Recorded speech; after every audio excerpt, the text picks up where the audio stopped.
Praise the lord. ఈరోజు దేవుని వాక్యము, తరువాత వారికి మేత దొరకగా వారు తిని తృప్తి పొందిరి.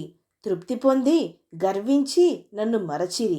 హోషేయ గ్రంథము 13వ అధ్యాయము 6వ వచనము. ప్రజలారా, మన దేవుడైన యెహోవా విధముగా అంటున్నాడు, ఐగుప్తు దేశంలో నుండి వచ్చినది మొదలుకొని యెహోవానగు నేను మీ దేవుడను. నేను తప్ప నీవు ఏ దేవుణ్ణి ఎరుగవు. నేను తప్ప రక్షకుడును లేడు. మహా ఎండకును కాలిన అరణ్యంలో నిన్ను స్నేహించిన వాడును నేనే. తరువాత వారికి మేత దొరకగా వారు తిని తృప్తి పొంది గర్వించి నన్ను మరచిరి అని.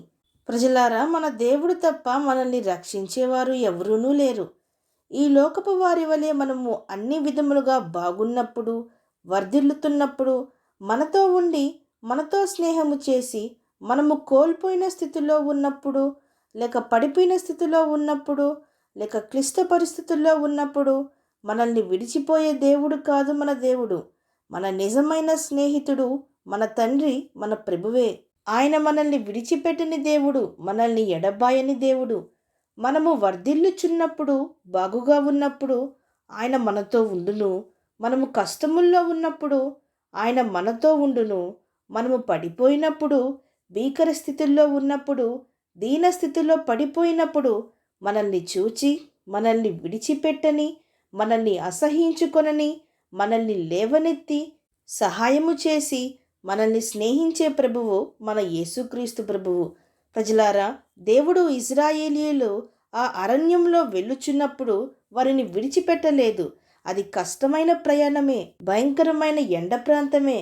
కానీ అట్టి స్థితిలో ఆయన వారిని విడిచిపెట్టకుండా వారికి కావాల్సినవి అనగా ఆహారము, నీరు, రక్షణ, ఎండదెబ్బ తగలకుండా మేఘస్తంభములోను పగలు, రాత్రి వెలుగునిచ్చుటకు అగ్నిస్తంభంలోను ఉండి దేవుడైన యెహోవా వారిని ఆ త్రోవలో వారిని నడిపించెను. వారి కొరకు ఆకాశము నుండి ఆహారమును పురేలను కురిపించెను. అయితే వారు తిని తృప్తి పొందిన తరువాత వారు దేవుణ్ణి మరచి ఆయన వారికిచ్చిన రక్షణను, విడుదలను, పోషణను, నడిపింపును సమస్తమును మరచి హేయమైన క్రియలు జరిగించుటకై వారి మనస్సులను త్రిప్పిరి.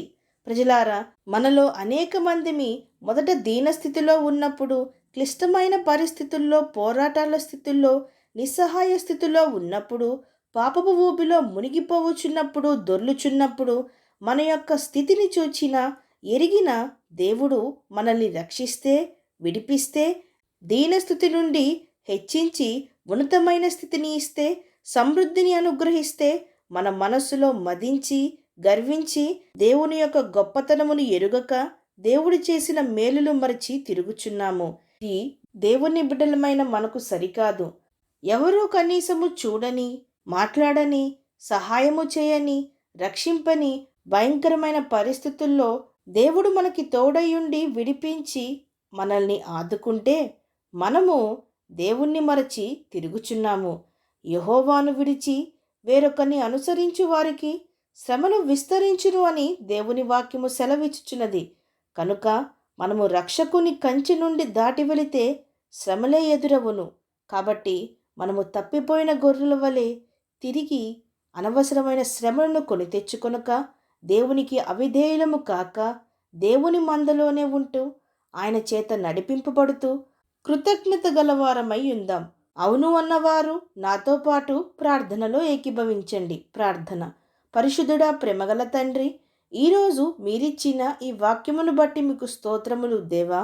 మా హృదయంలో ఉన్న అవిధేయతను, మొండితనమును, మూర్ఖతను, కృతజ్ఞత లేని భావమును తీసివేసి, అనుక్షణము మా దేవుడు ఏలాగున మమ్మను కాచి, కాపాడి, రక్షించి, పోషించి, తృప్తిపరుస్తూ, స్వస్థపరుస్తూ, ఆదరిస్తూ, దీవిస్తూ ఉన్నాడో మేము ఎరిగి, మా త్రోవలు విడిచిపెట్టి వెళ్ళక, మిమ్మును మరువక, మా జీవితకాలమంతయు మీకు కృతజ్ఞతలు చెల్లిస్తూ మిమ్మును మహింపరచుటకు మా ప్రతి ఒక్కరికి నీ సహాయము దయచేయమని ప్రార్థిస్తూ, సమస్త మహిమాగంతలు మీకే చెల్లిస్తూ, ప్రభువైన యేసుక్రీస్తు నామం పెరట అడిగి వేడుకొనుచున్నాం పరమ తండ్రి. ఆమేన్.